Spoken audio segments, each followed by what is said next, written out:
दोस्तों, आज 5 मई को कार्ल मार्क्स का जन्म दिवस है। आज से करीब 203 साल पहले वे जर्मनी में पैदा हुए थे और दुनिया के महानतम विचारकों में उनका एक नाम हमेशा गिना जाएगा। जब वो जर्मनी में थे तो उस समय जर्मनी में तानाशाही और लोकतंत्र के बीच में संघर्ष चल रहा था। तो उस समय उन्होंने पहली बात जो सामने रखी वो थी आज़ाद प्रेस की, फ्री प्रेस की, कि अभिव्यक्ति की आज़ादी सबको मिलना चाहिए। साथ ही साथ उन्होंने जर्मनी में जो कोशिशें थी तानाशाही को लाने की, राजशाही को लाने की, उसका उन्होंने पूरी तौर से विरोध किया।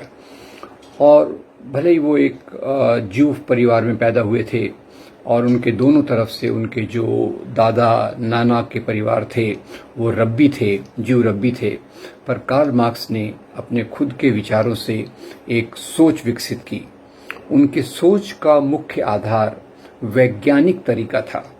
उस समय भी दुनिया में भी एक तरफ जैसे आज भारत में एक तरफ विश्वास, अंधविश्वास के आधार पर बातें कही जा रही हैं, दूसरी तरफ साइंटिफिक टेम्पर की बात की होती है। तो वैज्ञानिक तौर से सोचने की परंपरा की शुरुआत कार्ल मार्क्स ने की और उन्होंने जीवन के हर एक फिलॉसफी, दर्शन के क्षेत्र में अपनी एक दखल दी। वो राजनीतिक विज्ञान हो, वो अर्थशास्त्र हो, वो दर्शन शास्त्र हो और मानव समाज से जुड़े हुए जो भी वैचारिक पद्धति थी, सब में उनका एक बहुत बड़ा दखल था। और वो अपने बात से जो उन्होंने निष्कर्ष पर उन्होंने जो अंडरलाइन किया, जिसके कारण उनकी विचारधारा इतनी शक्तिशाली, महत्वपूर्ण हो गई, जिसने दुनिया भर के मजदूर आंदोलनों को प्रभावित किया, जिसने दुनिया में जो आज़ादी के आंदोलन चल रहे थे गुलाम देशों द्वारा, उसको प्रभावित किया। उसके पीछे उनकी जो विचारधारा का सबसे पहला आधार ये था कि ये जो पूंजी है, ये पूंजी का निर्माण कैसे होता है।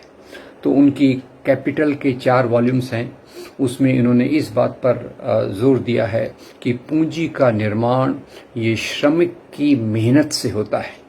ये आकाश से नहीं टपकती, ये पूंजीपति के दिमाग से नहीं आती, इसका निर्माण श्रम से होता है।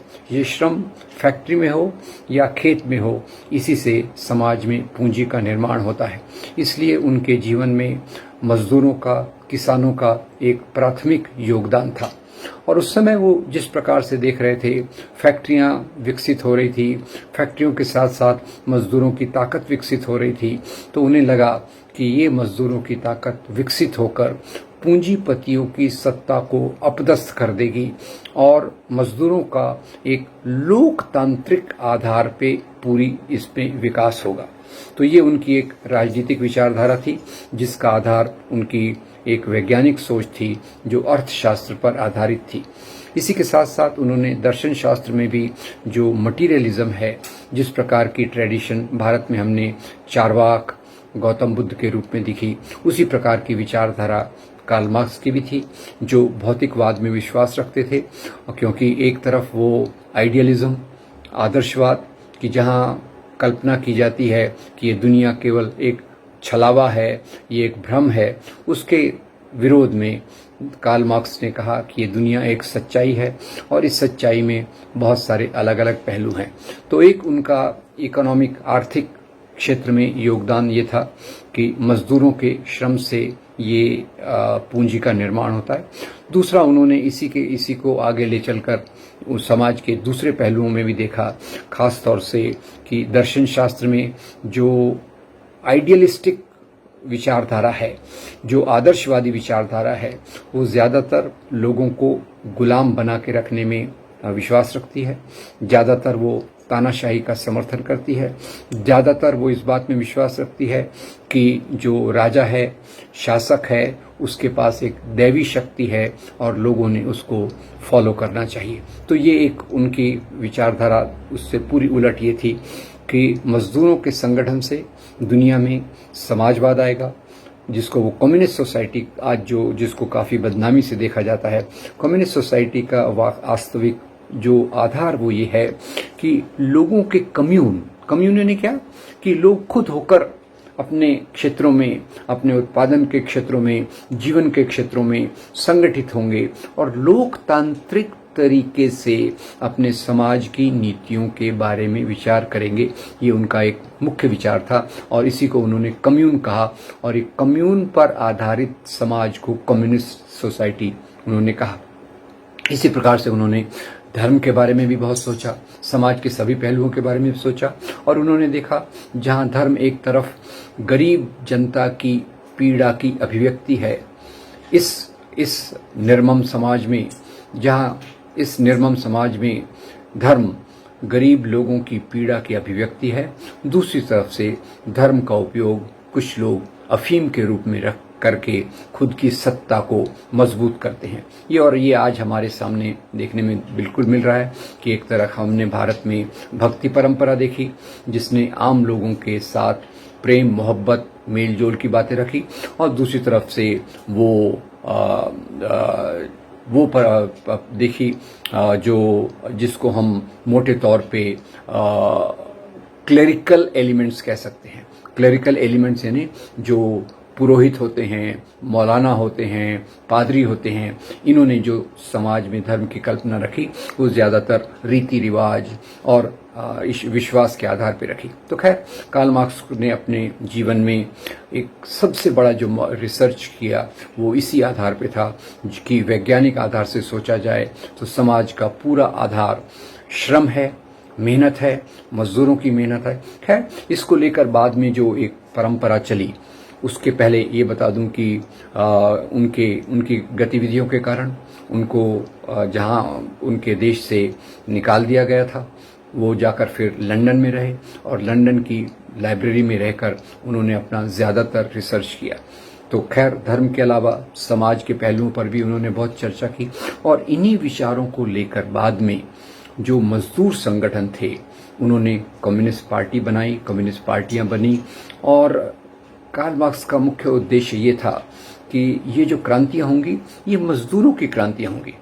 पर इसमें भ्रम कैसे आ गया? आज अलग अलग प्रकार के कम्युनिस्ट प्रवाह हैं, उसमें भ्रम जो आ गया वो ये कि रशिया में क्रांति तो हुई मजदूरों द्वारा, पर बाद में मजदूरों की क्रांति टिक नहीं सकी और इसलिए मजदूरों के बदले कम्युनिस्ट पार्टी की तानाशाही आ गई, मजदूरों के राज के बदले कम्युनिस्ट पार्टी की तानाशाही आ गई और कम्युनिस्ट पार्टी की तानाशाही में फिर एक एक डिक्टेटर एक तानाशाह के रूप में उभरा। तो ये एक उन्होंने अपने आप को कम्युनिस्ट कहा, वो कहने से वो मार्क्सवादी विचारधारा पर चल रहे थे, ये बात का होना कोई निश्चित नहीं है।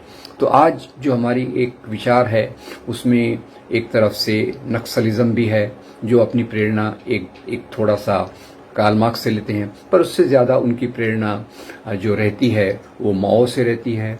माओ के विचार जो दूसरी उनको एक तरह से उस निश्चित धरातल से मार्क्सवादी विचारों से थोड़े से अलग हैं, वो उस आधार पे नक्सलाइट्स निकले।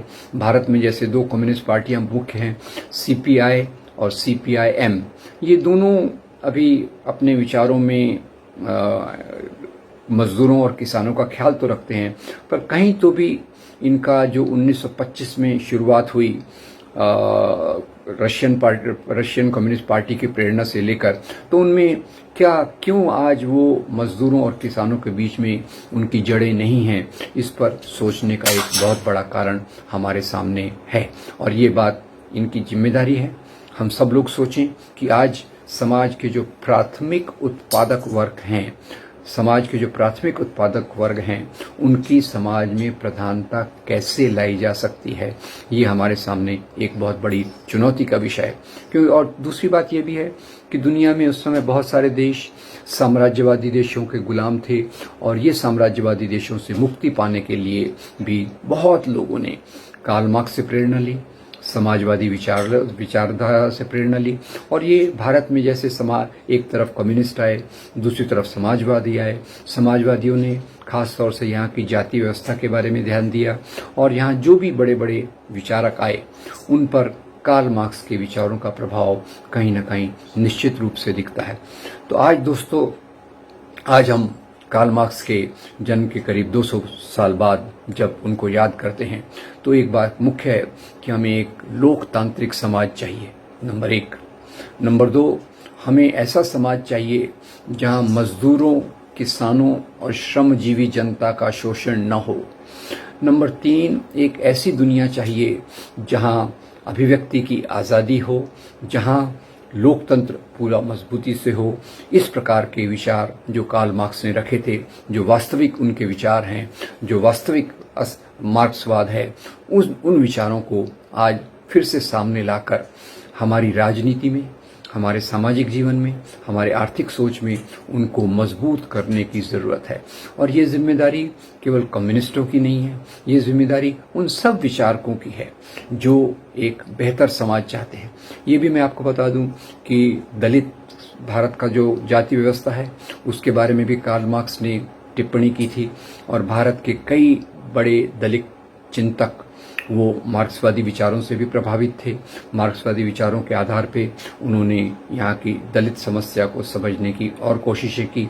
और ये इसको हम किसी भी विचारधारा को जड़ता, रिजिडिटी से नहीं ले सकते। उसका जो मूल है, उस मूल पर जाकर हमें उस बात को सामने लाने की कोशिश करना चाहिए। और मैं निश्चित रूप से कहूँगा कि दुनिया में जितने विचारक हो गए, उनमें कार्ल मार्क्स का स्थान बहुत आगे का स्थान है। बहुत क्रांतिकारी तरीके से उन्होंने वैज्ञानिक सोच के आधार पे समाज को समझा, पर आगे जो उसकी प्रतिक्रिया, आगे जो उसका चलना था, वो उस प्रकार से बरकरार नहीं रहा। और मार्क्स के नाम पे जो राजनीति हुई, उसमें बहुत सारी कमजोरियां रही। इसलिए आज दुनिया के वो सब लोग जो एक बेहतर समाज चाहते हैं, जो एक लोकतांत्रिक समाज चाहते हैं, जो मजदूरों और श्रम की इज्जत करते हैं, उन सब के लिए ज़रूरी है कि आज के समय हम कार्ल मार्क्स को किस प्रकार से याद करें, उनके कौन से सिद्धांतों को अपनी राजनीति में लाके अपनी राजनीति को बेहतर बना के बेहतर समाज की तरफ चलें। आपका बहुत धन्यवाद। Thank you very much.